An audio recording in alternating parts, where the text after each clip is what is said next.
Muy bienvenidos a la entrevista de France 24. En esta oportunidad vamos a abordar una de las consecuencias de la pandemia de coronavirus COVID-19 que tiene que ver con la cancelación o reprogramación de muchísimos eventos a lo largo de todo el mundo.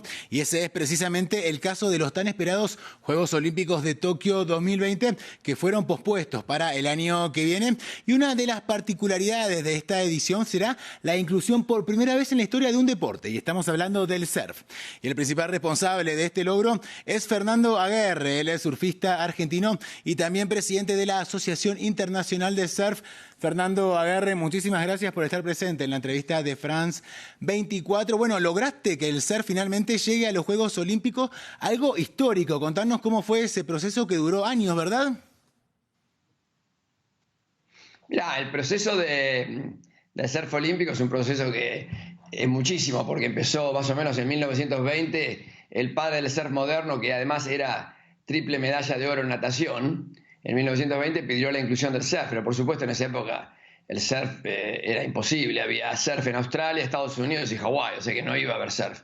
Pero pasaron muchos años y realmente cuando fui electo en el 94 para presidente de la ISA, decidí que esa era una parte muy importante para ingresar a los Juegos Olímpicos, y que era una campaña que tal vez que había que empezar en algún momento aunque no se supiera cuándo iba a terminar. Por ahí terminaba muchos años después, o por ahí la terminaba otra persona, otro presidente. Es un poco el concepto de que uno no planta un árbol para comerse los frutos, sino que planta un árbol porque alguien se va a comer los frutos. Si no plantas el árbol, nunca va a haber frutos. Entonces esa era una visión más bien largo plazo. Nunca me imaginé que iba a ser tan largo, ni que yo iba a durar tantos años de presidente, ni que el proceso del surf olímpico iba a durar tantos años. Durante muchos años era absolutamente, yo te diría, impensado. Después se convirtió en imposible, porque para que haya un surf en los Juegos Olímpicos tenía que estar los Juegos Olímpicos al lado del mar, y muchas veces no son al lado del mar, como fue en Atenas, como fue en Beijing o en Londres. Así que parecía más bien una campaña de Don Quijote, más que un plan de acción. Pero bueno, muchas cosas cambian, la visión del Comité Olímpico también cambió, y en un determinado momento, para 2013, hubo elecciones de presidente, y además había nuevos deportes que estaban tratando de incluir.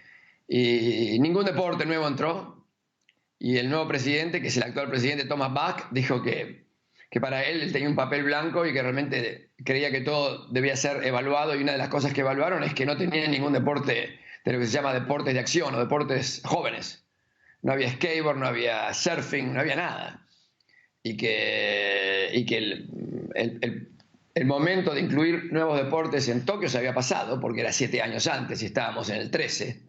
Para los Juegos del 20 no había chance. Se eligió a Tokio, se eligió a Bach, pero no había manera de incluir nuevos deportes. Entonces se cambió la carta olímpica y se permitió que las ciudades anfitrionas pudieran elegir y pedir un nuevo deporte, y esos deportes, si eran aprobados por el COI, se convertían en deportes olímpicos. Y ese fue el camino en el que entramos nosotros. Ahora, finalmente, por la pandemia de COVID-19 se aplazó tu sueño, no solo el tuyo, el de muchísimas otras personas. ¿Participaste, Fernando, de esos diálogos previos a esta decisión de posponer los Juegos? ¿Y cuál fue tu postura sobre la reprogramación? Bueno, hace pocos días hubo una reunión, hace pocos días, y en esa reunión se decidió que realmente se tenía que estudiar la postergación. Inmediatamente el COI se puso en contacto con los organizadores, Japón, con el gobierno de Japón, que tiene una importancia muy, muy grande en la realización de los Juegos, y en esa reunión se decidió postergar los Juegos, y tuvimos una reunión donde discutimos cuál era la mejor época del año, el 2021, para hacer los Juegos en Tokio. Y había algunos que la querían hacer en la primavera, en abril o en mayo, porque en verano el verano del norte tenía muchas competencias que este año no hay por los Juegos Olímpicos. Y había otro grupo de federaciones que quería hacerlo en el verano, o sea, finales de julio y agosto, como este año. Y se entraron en negociaciones durante 2 o 3 días, y ya a los 3 o 4 días se decidió la fecha y se confirmó que en vez de ser el 24 de julio al 9 de agosto del 2020, es el 23 de julio al 8 de agosto del 2021. O sea que yo creo que fue una decisión sabia, que nosotros la apoyamos, todas las federaciones la apoyamos, y además, evidentemente, seguir insistiendo o esperando, no insistiendo, esperando a que algo sucediera en el mundo, básicamente que por arte de magia en 4 meses la pandemia desapareciera, era realmente un error. Ahora, hay muchos deportes, Fernando, y también las prácticas que los rodean, que a veces sirven como metáforas o también como ejemplos para enfrentar determinadas situaciones que no son precisamente deportivas. Usted hizo referencia a esta pandemia como una ola que nunca vimos venir por dimensión, duración y velocidad, dijo usted. ¿Qué hace un surfista frente a una ola de estas características y qué podemos aprender entonces del surf para enfrentar esta crisis sanitaria? Mirá, los surfistas, primero evaluamos las olas y el mar antes de meternos. O sea que, aunque estamos en un momento de urgencia, el problema es que muchos países, incluyendo países líderes mundiales, pensaron que esto era un chiste, que era un invento, que no pasaba nada, que era un resfrío, ¿no? Entonces, el problema es que es como que en vez de estar mirando el mar, estaba mirando la luna. Y mientras tanto, vino uno y dijo, hay que meterse. No es que no tenemos que meter, se viene la ola, hay que meterse. Entonces, cuando viene una ola muy grande, lo único que no podés hacer es darle la espalda, no podés negarla, viene.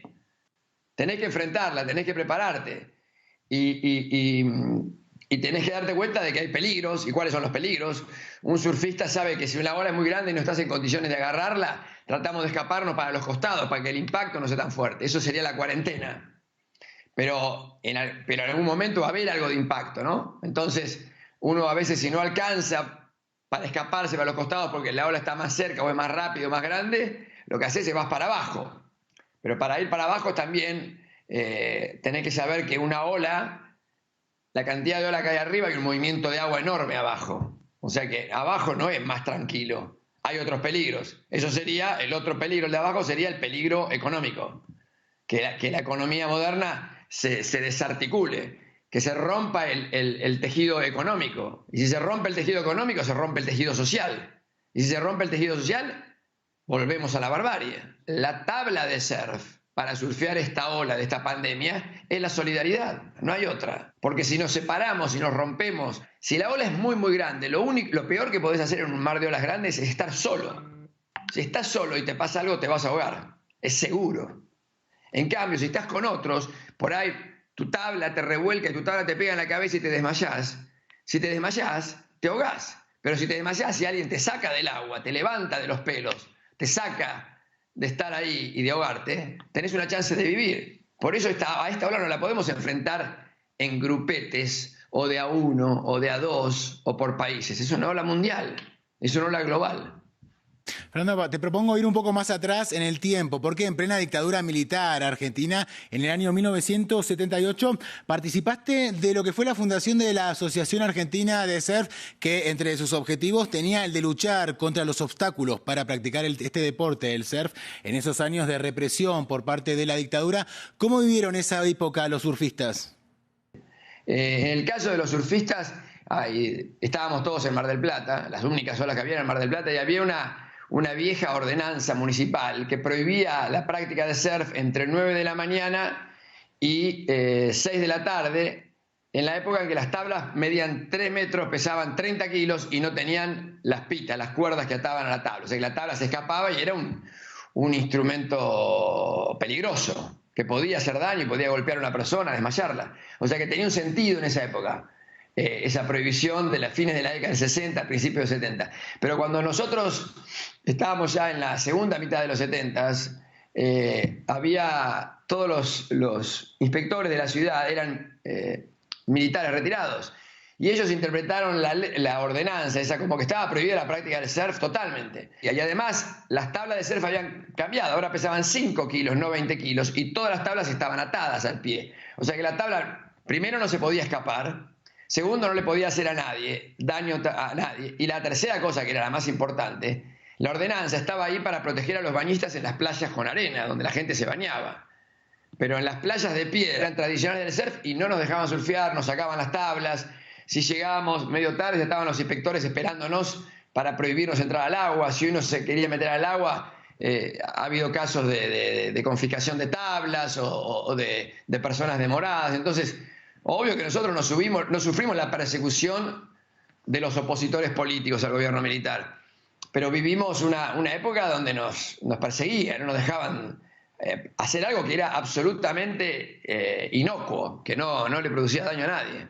Hablemos un poquito de medio ambiente, Fernando. Defender la salud del mar es una de tus banderas. Prácticamente vivís sumergido en las aguas desde los años 70. ¿Has podido constatar desde tu visión el deterioro de las aguas durante todas estas décadas? Sí, eso, o sea, no necesito ser yo el científico, los científicos están totalmente de acuerdo, el 90% de los peces grandes del mar han desaparecido, estamos vaciando el mar. Como el mar no se ve, lo que uno tira no se ve el agua, a no ser que veas plástico, cosas flotando.